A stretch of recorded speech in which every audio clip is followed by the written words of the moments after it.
Okay, before we go into Kepler's laws, we need to introduce and review the ellipse and ellipse analysis.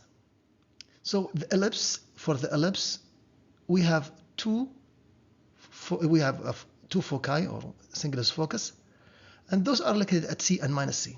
If you want the full coordinate in X and Y, so we have the foci. Those points at V, I'm coloring them in red. They are called the vertices, vertex and vertices. All right. So we have the two here. We know the foci and we know the vertices, and the line connecting the two vertices is the major axis, the longer one, from here to here. So the coordinate here is A minus A. Then A itself is going to be the semi-major axis and the semi-major axis. So in total we have the major axis.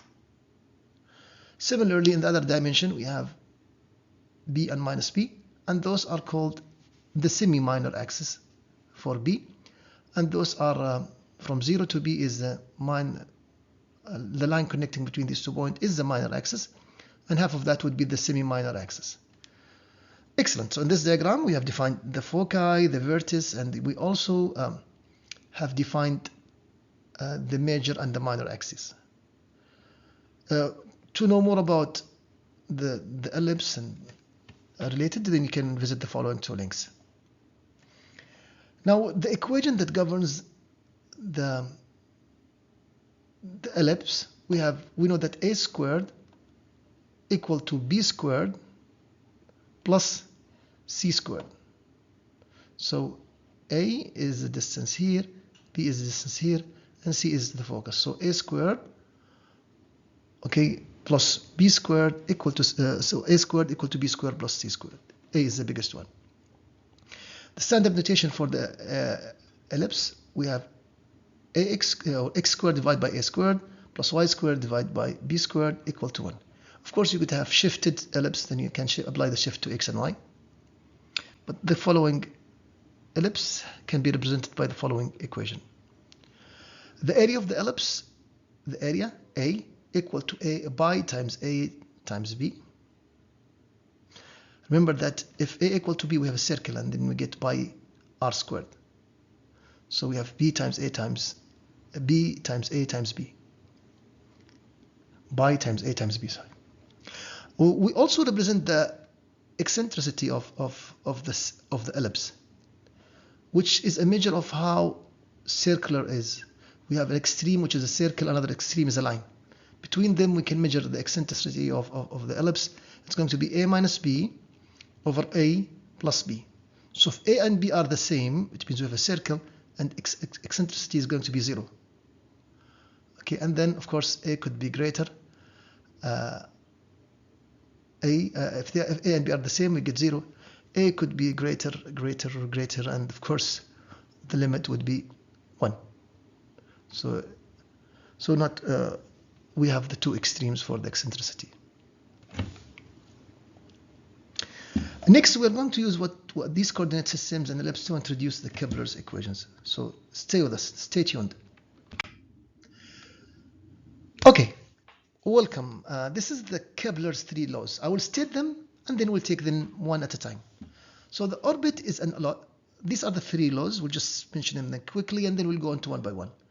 Kepler says that the orbit is an ellipse with a larger body, the Earth in our case. If we talk about satellite communication, then the satellite will be orbiting the Earth. So the larger body would be Earth at one focus. So it's going to be an ellipse and the Earth would be at one focus, one of the foci. The satellite sweeps out equal arcs area in equal time. Note, for an ellipse, this means that the orbital velocity varies around the orbit. We'll come to that. The third law is the square of the period of revolution equals a constant times the third power of the semi-major axis of the ellipse. Okay, so we'll take them one at a time. The first law, we know that it is going to be an ellipse. The satellite is going to orbit the Earth, and the orbit is going to be an ellipse. So the first law, the orbit is an ellipse. This diagram shows you that here is one of the foci, here is the Earth. Satellite will be orbiting like this. Okay, if it was a circle, then the Earth will be at the center. The variables that you need to recall is A, B, the origin, which is O, the center of the Earth. We know also the C is the center of the ellipse. We did not use this before. And also we have 2 points at the edge, the vertices, which we call the apogee and the perigee. The closest point to the Earth, the point that is closest to where the big body is called the perigee, and the other one is called the apogee. So of course, if you sum them, divide by 2, it will give you A. Okay, so because if you sum from here to here plus here to here, it's just like A plus A. So from here to here plus from here to here, the apogee plus the perigee divided by 2 will give you the semi-major axis. Now, just to continue with the first Kepler's law, just to share with you some of the representations, we can say that we can describe a conic section, okay, which is an ellipse if the eccentricity is less than 1, of course. If it is 1, then it becomes like a line. R0 is the distance between the center of the Earth and the satellite. It's equal to P divided by 1 plus the eccentricity times cosine phi. And of course, we can define that if E, of course, goes to 1, it becomes a line, then we have an ellipse. And it's going to be a circle if the eccentricity equal to 0. We also mentioned that R is nothing but the distance of a point in the orbit to the center of the Earth. And also P is the geometrical constant, which is the width of the conic section at the focus. Okay, so this is the value of P. We can relate that mathematically to the semi-major axis and the eccentricity. Phi is the angle between R0 and the perigee. So those are the variables that can be of value to describe the satellite location. The second formula for the second Kepler, the second law for Kepler is the satellite will sweep equal areas. A planet sweeps equal area in equal interval times. So let's say that here, for example, the satellite was here, and at T2 it was here, while at T3 it was here, and T4 equal, it's going to be here. If the difference in the time is the same, then those areas are going to be the same. So if T2 minus T1 equal to T4 minus T3, then A12, the area here, equal to the area here, which is A34, noted area 1 will equal to area 2. I would like to emphasize that this also, as we mentioned, means that the satellite might be traveling at different speed, because as you go away, the area becomes larger, so you expect the speed to be slower. And as you get closer, it becomes faster. And this is why we're saying it's fastest at this point. Note that some terminologies are used by astronauts, and so we mentioned the apogee and the perigee. That's the satellite of the Earth. They just have another namings for the closest point if it was the sun. So this is like a perigee and apogee, but for the sun we call it perihelion and aphelion, or whatever it's pronounced. It's just a different name if it was a sun or if we were orbiting the Earth. Okay, we mentioned that it's going to be slowest at the apogee and fastest at the perigee. The third law for Kepler is the orbital period, and this sounds like a mathematical equation. It says that the orbital period and the ellipse are related by the following, where mu, of course, is the Kepler constant, and this equation is, of course, used in every GPS receiver.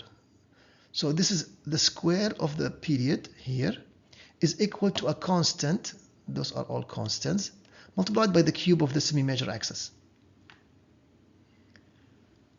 So remember, when we solved the problem about the geostationary satellite, it's very important to note that the period is the period of revolution reference to internal space, to inertial space, not to a certain object. For example, if you measure the rotation of the Earth relative to the sun would have already moved.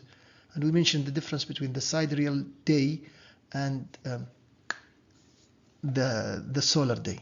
So we should use the sidereal day because it is a reference to inertial space. So we are measuring to the galactic background, not to an observer on the surface of one of the bodies, Earth or whatever. Now, if you go to the conditions of geostationarity, then it means that for the object to be geostationary, which means rotate with the Earth at the same location, then it has to be in the equatorial. Because if it was up or down, it'd be oscillating because the Earth is rotating at a different plane. So we mentioned now that if I say geostationary, you know that E equal to 0, it has to be a circle because we don't want to be closer or further away from the Earth. Must be, and once of course you know the altitude, we can find the correct period, or if you know the period, because it has to be sidereal day, we can find the correct altitude. Must be in the plane of the equator, as we mentioned, and the inclination angle should be 0. Otherwise we have oscillating satellite or satellite location. So example, the geostationary orbit, calculate the radius and the height of the geostationary orbit. We can start by Kepler's third law, and we solve for A, the same major axis, and we substitute T for the sidereal day. This is the information that we know before. If I just do the substitution, I color the day here. This is in red shows the Kepler's constant, and this is just T here, and we got the answer to be 42.174 thousand kilometers, and that's the orbital radius.